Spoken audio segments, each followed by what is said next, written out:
ये question fluid mechanics का है। जेईई मेंस में ये 3 अप्रैल 2025 शिफ्ट 1 को पूछा गया था।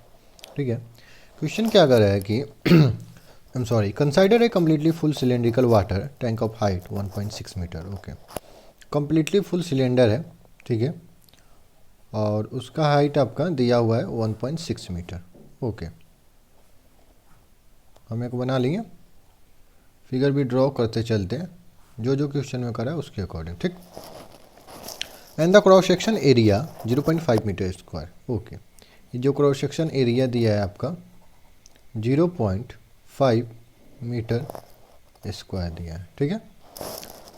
It has a small hole in its side at the height 90 centimetre from the bottom. Okay, ठीक है, तो आपको यहाँ पे इस साइड में 90 सेंटीमीटर एबव एक छोटा सा छेद किया हुआ है, मतलब होल किया हुआ है, ठीक है, यहाँ पे।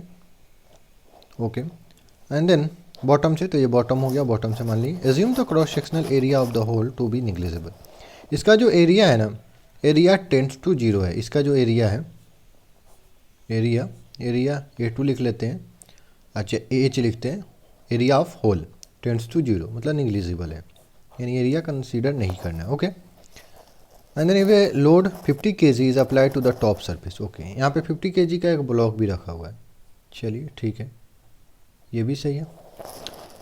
And surface to the water tank, the then velocity of the water coming out at the instant when the hole is open is, ठीक है। तो यहाँ पे बेसिकली हमें वेलोसिटी बताना है, व्हाट इज़ द वेलोसिटी, ठीक है। तो हमें पता चल गया कि क्या निकालना है। तो सबसे पहले यहाँ कंसेप्ट क्या लगेगा, देखिए यहाँ कंसेप्ट तुमको लगेगा Bernoulli's theorem. Bernoulli's theorem, Bernoulli's theorem के बारे में जस्ट मैं अभी लास्ट जो वीडियो में बनाया हूँ बर्नौलीज थ्योरम के बारे में ही बनाया हूँ। एकदम 8 मिनट में पूरा बर्नौलीज थ्योरम बता दिया हूँ, और उसके इक्वेशन कहाँ से आते हैं, जो भी एक एक चीज़ बर्नौलीज थ्योरम के बारे में सब चीज़ मैंने बता दिया है, ठीक है ना। कब लगाते हैं, कैसे लगाते हैं, एकदम हर एक चीज़ बना दिया हूँ, ठीक है ना। तो उस वीडियो को देख लोगे, ये एकदम और अच्छे से समझ में आएगा, और बर्नौलीज थ्योरम पे जो भी क्वेश्चन आएंगे तुमसे एकदम इजीली से बन जाएंगे। और फ्लूइड्स में जो जेईई मेंस का तुम एग्जाम देने जाते हो तो मैक्सिमम बर्नौलीज थ्योरम पे ही क्वेश्चन आते हैं, तो वो एकदम ज़रूरी है कि देख लो। उसके बाद ये क्वेश्चन देखो समझ में आया कि नहीं है। तो देखो ये क्या है, बर्नौलीज थ्योरम का मैथमेटिकल एक इक्वेशन है। अगर तुम्हें पहले से पता है तो वेरी गुड,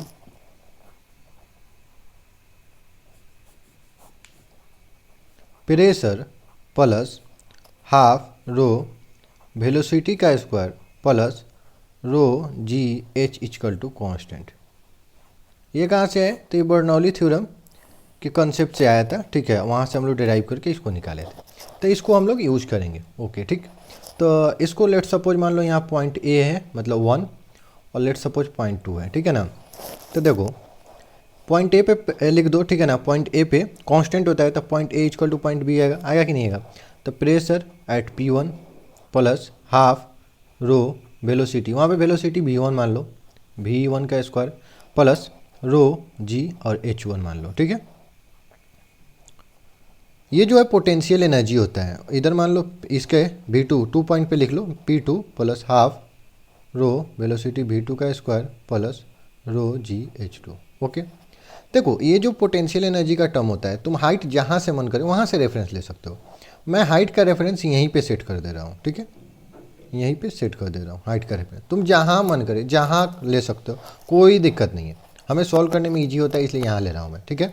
तो देखो P1 प्रेशर, वो जो पॉइंट 1 है यहाँ पे प्रेशर कितना है, देखो तो पहला तो एटमॉस्फेरिक प्रेशर लग रहा होगा भाई, और दूसरा प्रेशर लग रहा होगा ई ब्लॉक की वजह से, ठीक है, प्रेशर ड्यू टू ब्लॉक, ठीक है। ये हाफ रो, और देखो ये जो एरिया है ये क्रॉस सेक्शनल का एरिया ज़्यादा है, ठीक है, तो इसके वेलोसिटी को हम निग्लिजिबल मान सकते हैं, तो उसको हम हटा सकते हैं, सिंपल। उसके बाद रो जी और H1 का मान रख लो। देखो ये इतना 90 सेंटीमीटर है और इतना 160 सेंटीमीटर है, तो 90 में से 160 घटाओगे तो कितना आ जाएगा, 16 में से 7 यानी 0.7 मीटर। समझ में आया, क्योंकि हम रेफरेंस यहाँ लिए हैं तो यहाँ का हाइट हम निकाल लिए 0.7। मीटर। ठीक। P2 यहाँ पे प्रेशर क्या होगा, यहाँ पे ओनली एटमॉस्फेरिक प्रेशर होगा प्लस यही हाफ रो और V2 निकालना है प्लस रो और जी H2 का मान क्या हो जाएगा, देखो यहीं पे रेफरेंस है, यहीं से यहीं का हाइट है भाई, जीरो होगा भाई, इतना चिल्ला क्यों रहे, तो ये आपको जीरो और PATM भच हो गया। ठीक है। और अब प्रेशर ड्यू टू ब्लॉक क्या होगा, ठीक है, तो देखिए कैसे निकालेंगे, फोर्स इक्वल टू आपको mg हो जाएगा कि नहीं हो जाएगा। उसके बाद फोर्स इक्वल टू m का मान 50 हो गया, g का मान 10 हो गया, हमको निकालना है प्रेशर इक्वल टू फोर्स बटा एरिया। ठीक है, तो फोर्स कितना हो गया आपका, फोर्स हो गया 50 इंटू 10 और एरिया तो आपको पता ही था जी 0.5। ठीक, चलिए प्लस हाफ, और आपको डेंसिटी तो पता ही होगा जी, वाटर का डेंसिटी 10⁻³ मतलब 1000 होता है, प्लस यहाँ भी लिख लीजिए 10⁻³। कुछ गलत कर रहे हैं क्या, यहाँ पे मान लो कि V1 अगर निग्लिजिबल है, ठीक है, तो ये तो कटना चाहिए है कि नहीं है, वेट एक मिनट रुको। यहाँ पे तो जो एरिया बहुत ज़्यादा है, यहाँ पे तो वेलोसिटी निग्लिजिबल होगा, तो ये तो टर्म जीरो होना चाहिए, जीरो होना चाहिए। ठीक है, कैसे, क्योंकि वेलोसिटी एरिया बहुत ज़्यादा है तो वहाँ पे वेलोसिटी एकदम निग्लिजिबल हो जाएगा, समझ में आया कि नहीं है, इसलिए वहाँ पे सिंपल सा बात है, यहाँ का ये अगर वेलोसिटी V1 जीरो हुआ, यहाँ का जो वेलोसिटी होगा V1, एरिया बहुत ज़्यादा है तो वेलोसिटी बहुत कम यानी जीरो के नज़दीक हो जाएगा, मतलब एक टर्म यहाँ पर जीरो रखोगे तो मल्टीप्लिकेशन में है ना, जैसे ये उड़ गया वैसे ये हो जाएगा, है कि नहीं। ठीक, उसके बाद इधर देखो इंटू 10 इंटू 0.7, ओके, यहाँ हाफ रो का मान 10⁻³ और V2 तो हमें निकालना ही है भाई।